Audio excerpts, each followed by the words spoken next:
வேட்பாளர் முகம் தெரியாமல் இவ்வளவு பெரிய வெற்றியை விஜய்க்கு அவர்கள் கொடுத்திருக்கிறார்கள். அவர்கள் அறிந்த முகம் விஜய் மட்டும்தான். அவர் சொன்ன வாக்குறுதி, நான் நேர்மையாக ஆழ்வேன், நானும் லஞ்சம் வாங்க மாட்டேன், வாங்குகின்றவனையும் விட மாட்டேன் என்ற ஒரே ஒரு வாக்குறுதியை நம்பி அவர்கள் இவ்வளவு பெரிய புரட்சியை மக்கள் செய்திருக்கிறார்கள். அவர்களுக்கு இது திராவிடத்தை ஒழிக்க வேண்டும், மற்றவற்றை ஒழிக்க வேண்டும் என்பதெல்லாம் விட இந்த இயக்கங்களினுடைய ஊழலை ஒழிக்க வேண்டும். அந்த கொள்கைகளின் மீது உள்ள பகையினால் அல்ல, அந்த இயக்கங்கள் நடத்திய தவறான ஆட்சி முறைகள், ஊழல் ஆட்சி முறைகள். அதாவது ஒரு மந்திரி வெளிப்படையாக ஊழல் செய்வான், ஆனால் KN நேருவின் மீது வழக்கு பதிய மாட்டார்கள். ஒருவர் சிறைக்கு போவார் கைதியாக, அவரை சிறையிலேயே மந்திரியாக்குவார்கள். திமுக இந்த நாட்டுக்கு சொன்ன செய்தி என்ன என்றால், ஊழல் எங்களுடைய வாழ்க்கை முறை, அதை நீங்கள் ஏற்றுக்கொள்ளுங்கள், உங்களுக்கு இலவசங்கள் தருவோம், வாங்கி கொள்ளுங்கள் என்பது அவர்கள் சொன்ன, நாங்கள் சட்டத்திற்கு மேலானவர்கள் என்பது அவர்கள் சொன்ன செய்தி. அதை மக்கள் ஏற்றுக்கொள்ளவில்லை. மக்கள் ஒரு புதிய மனிதரை, புதிய ஆட்சியை ஏற்படுத்தியிருக்கிறார்கள். ஜாதி தோற்கடிக்கப்பட்டது. யாருடைய ஜாதியும் யாருக்கும் தெரியாது, எந்த வேட்பாளனையும் முகம் தெரியாது.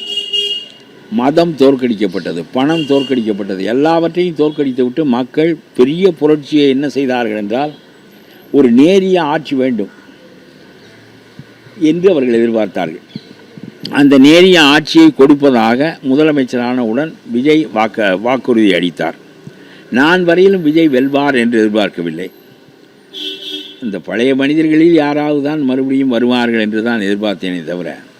ஆகவே இவ்வளவு பெரிய புரட்சியை மக்கள் விரும்பி நடத்தி இருக்கின்ற போது, அந்த வாய்ப்பை அவருக்கு தங்கத்தட்டில் வைத்து விஜய்க்கு கொடுத்திருக்கின்ற போது, அவர்கள் விரும்பியதை செய்ய வேண்டிய கடமை விஜய்க்கு இருக்கிறது. அந்த உறுதிமொழியோடு தான் அவரும் ஆட்சிக்கட்டில் ஏறி இருக்கிறார். ஆனால் அந்த ஆட்சியை தக்க வைத்து கொள்ள வேண்டும் என்று இவர் செய்கின்ற முயற்சிகள் அதற்கு நேர்மாறானவையாக இருக்கின்றன, அவை தவறானவையாக இருக்கின்றன. திமுக காரன் தன்னுடைய கூட்டணிக்காரர்களை விட்டு ஆதரித்ததனுடைய நோக்கம், உடனடியாக விஜய் மீண்டும் மக்களை தேடி போவாரேயானால் பெரிய வெற்றியை பெற்று விடுவார். ஆகவே ஓராண்டு ஈராண்டு அவரை ஆள வைத்து, தவறுகளை செய்ய வைத்து, அதற்கு பிறகு நம்முடைய கூட்டணியை உருவிக்கொண்டு அவரை மக்களை சந்திக்க வைத்தால் நாம் தேர்தலில் வரலாம் என்பது திமுகவினுடைய கணக்கு. அதற்காக அறிந்தே எந்த பதவியையும் பெற்றுக்கொள்ளாமல் அந்த 10 பேரும் அவர்கள் ஆதரவு கொடுத்திருக்கிறார்கள். ஆனால் இவர்கள் என்று வேண்டுமானாலும் கவிழ்த்து விடுவார்கள் என்பதற்காக விஜய் செய்ய போன காரியம்தான் மிக தவறாக இருக்கிறது. நான் சொல்லுகிறேன், மக்கள் புரட்சியை நீங்கள் தோற்கடித்து விடாதீர்கள். நீங்கள் CV சண்முகத்தையும் நீங்கள் வேலுமணியையும் தேடி, புதுக்கோட்டை விஜயபாஸ்கர், கரூர் விஜயபாஸ்கர், வேலுமணி, சண்முகம், திருப்பத்தூர் வீரமணி என்று நீங்கள் சந்தித்த மனிதர்கள், அவர்கள் துண்டணிவித்து மாலையிட்டு அவர்களை பெருமைப்படுத்தினீர்களே, அந்த மனிதர்கள் முழுவதும் ஊழல் வழக்கில் உள்ளவர்கள். நீங்கள் கம்ப்யூட்டரில் டவுன்லோட் செய்தால் அவர்களுடைய வழக்குகள் எத்தனை என்று தெரிய வரும். இது மக்கள் அறியாததல்ல. இவர்களுடைய ஆட்சியை நான் சொல்லுகிறேன், இந்த 5 பேரும் மந்திரி ஆவார்கள், எங்களுக்கெல்லாம் என்ன பயன் என்று மீதி MLAக்கள் வர மறுத்தார்கள். லீமா ரோஸ் என்கின்ற லாட்ரி அதிபருடைய மனைவி உள்ளே நுழைந்து மற்ற MLAக்களை விலை கொடுத்து வாங்கி இந்த கூட்டத்திற்கு 25 பேராக ஆக்கியிருக்கிறார். அவர்கள் ஒரு உறுதிமொழி கொடுத்திருக்கிறார்கள், 5 பேர் வந்தால் லீமா ரோஸ் ஒருவர், 2 பேர் வந்தால் லீமா ரோஸ் ஒருவர், ஒருவருக்குத்தான் மந்திரி என்றாலும் லீமா ரோஸ் ஒருவர். ஆகவே லாட்ரி அதிபரினுடைய குடும்பத்திற்கு தமிழ்நாட்டு மக்களுக்கு நேர்மையான ஆட்சியை அளிக்க வேண்டும் என்பதில் எவ்வளவு ஆர்வம் இருக்க முடியும் என்று நான் கேட்கின்றேன். அவர்கள் புதுச்சேரியிலும் சரி, தமிழ்நாட்டிலும் சரி, அல்லது உங்களுடைய மந்திரி சபையிலும் சரி, அவர்கள் செலுத்துகின்ற ஆதிக்கம், தவறாக பரிசு சீட்டில் பணம் ஈட்டியவர்கள், முறைகேடாக வடகிழக்கு எல்லை மாநில படிக்காத மக்களை ஏமாற்றி பணம் சம்பாதித்தவர்கள் தமிழ்நாட்டு அரசியலில், புதுச்சேரி அரசியலில் அவர்கள் பெரிய அளவுக்கு ஆதிக்கம் செலுத்துகிறார்கள் என்பது தமிழ்நாட்டு அரசியலுக்கு நல்லதல்ல. இது போன்றவற்றை நீங்கள் ஆதரித்து கொண்டு நல்ல ஆட்சியை வழங்க முடியாது. ஆகவே நீங்கள் நல்லவராக இருந்தால் மட்டும் போதாது, உங்களுடைய முறைகள் நல்ல முறைகளாக இருக்க வேண்டும். நல்ல மனிதர்களை வைத்து கொண்டு தான் நல்ல அதிகாரியை தேர்வு செய்ய வேண்டும். தேர்வு செய்வீர்கள், அதை நீங்கள் தேர்வு செய்ய முடியும். இருப்பவர்கள் கசடுகளை தள்ளிவிட்டு நல்ல அதிகாரிகளை தேர்வு செய்வது போல உங்களுடைய கூட்டணி கட்சியும் சரியான மனிதர்களாக இருக்க வேண்டும்.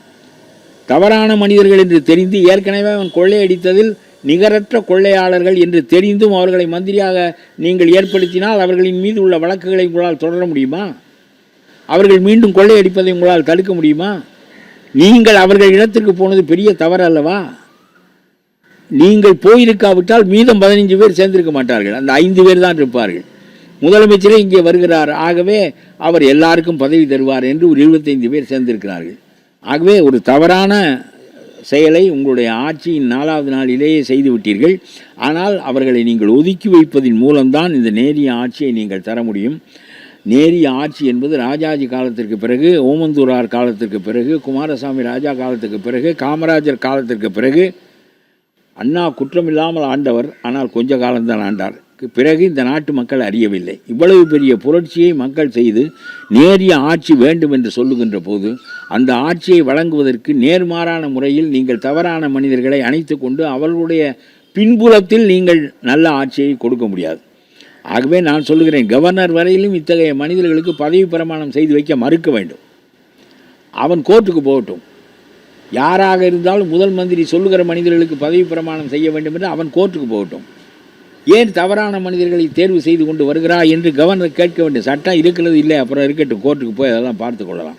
இவர்கள் 25 பேரும் பதவி இழந்து விடுவார்கள். 2/3 பங்கு இவர்களுக்கு இல்லை.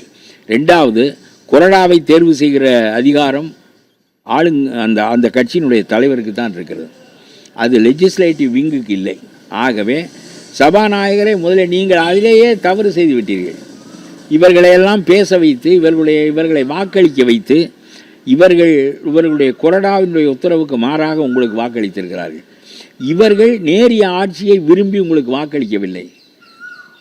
மீண்டும் அதிகாரத்தில் பங்கு வேண்டும், தங்களுடைய வழக்குகள் மூடப்பட வேண்டும், மீண்டும் முடிந்த அளவு சுரண்ட வேண்டும் என்பதற்காக வாக்களித்தவர்கள் உங்களுடைய ஆட்சியின் போக்கை கெடுத்து விடுவார்கள்.